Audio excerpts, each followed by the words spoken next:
She crosses the finish line, 10.86 seconds, the fastest woman in America. The crowd goes wild.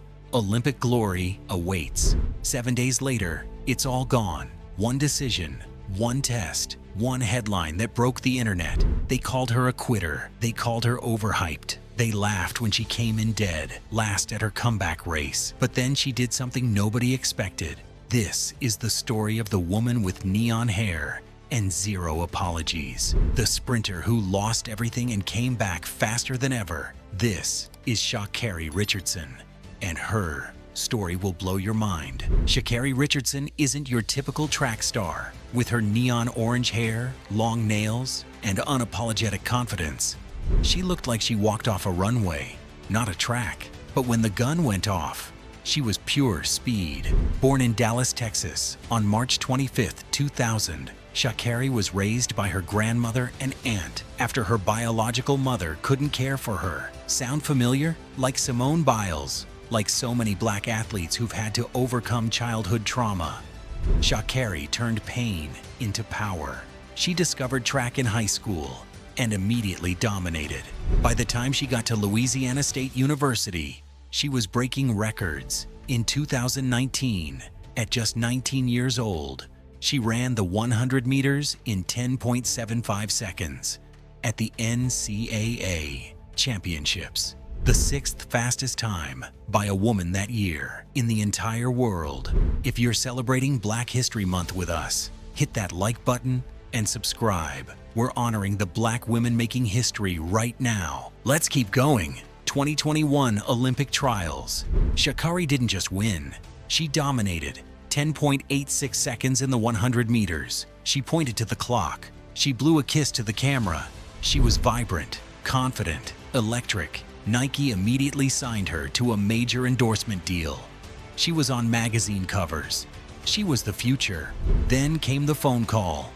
Sha'Carri tested positive for THC, the active ingredient in marijuana. She had smoked cannabis in Oregon, where it's completely legal. After learning from a reporter that her biological mother had passed away, she was grieving, she was hurting, and she made a choice to cope with that pain. The U.S. Anti-Doping Agency didn't care about the context. The rules were clear. Marijuana was banned.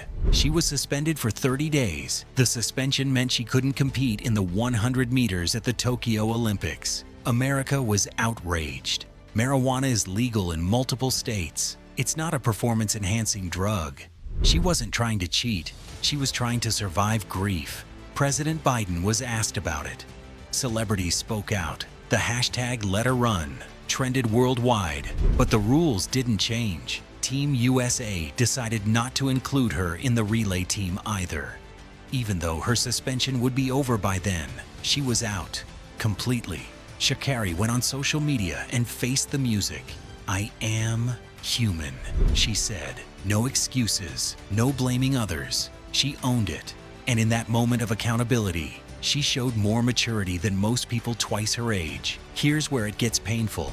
After missing the Olympics, Sha'Carri competed at the Prefontaine Classic in Eugene, Oregon in August 2021. This was supposed to be her comeback, except she was racing against the Jamaican Olympic medalists, Elaine Thompson-Herah, Shelly Ann Fraser-Price, and Shericka Jackson. She finished last. The internet was merciless. Memes flooded social media. She should have stuck to smoking. All that talk, and she came in last. The Olympics didn't miss anything. Sports analysts questioned if she was overhyped. Sponsors got nervous. The same people who were defending her weeks earlier were now laughing at her. That's how fast the world turns on you. But Sha'Carri, she went silent. She stopped posting. She disappeared from the public eye. And that's when the real work began. 2022 was quiet. Sha'Carri wasn't on magazine covers. She wasn't trending on Twitter. She was in the gym, on the track, rebuilding, refocusing. She changed coaches. She changed her training regimen. She dealt with her grief, her trauma, her public humiliation, and she did it away from the cameras. The neon hair stayed, the nails stayed. The confidence, that had to be rebuilt from scratch. In 2022, she had flashes of her old form, but nothing consistent. People started to wonder if she'd ever reach her potential, if that 2021 Olympic trial run was just a fluke, if the pressure had broken her. But champions aren't made when people are watching. They're made when nobody's paying attention. August 2023, World Championships in Budapest, Hungary. Sha'Carri Richardson lines up for the 100-meter final. The gun goes off. She runs 10.65 seconds and wins gold. World champion.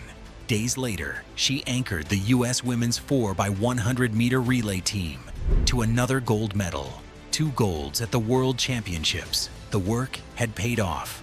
The doubters were silenced. She had proven she belonged at the top. The 2024 Paris Olympics. 3 years after being banned from Tokyo, Sha'Carri finally gets her Olympic moment. She qualifies for the 100-meter final. The pressure is immense. This is what she's been working toward. This is her redemption arc. She finished 4th. No medal. The internet starts up again. She choked. World champion but can't medal at the Olympics. But here's what they missed. Sha'Carri also ran the 4x100-meter relay, and Team USA won the silver medal. She got her Olympic medal, not gold, but she stood on that podium. She heard her national anthem. She proved she belonged. And in the 200 meters, she made the semifinals, running a personal best of 22.21 seconds. At 24 years old, she's still improving, still evolving, still hungry. So what's Sha'Carri Richardson's real impact? She showed that you can fall publicly and still get back up. That resilience isn't just about physical speed, it's mental strength. She proved that Black women don't have to tone themselves down to be champions. The neon hair, the long nails, the confidence. She never changed who she was. She ran her race, literally and figuratively, from banned sprinter to world champion to Olympic medalist, from being mocked to celebrated, from rock bottom to the podium.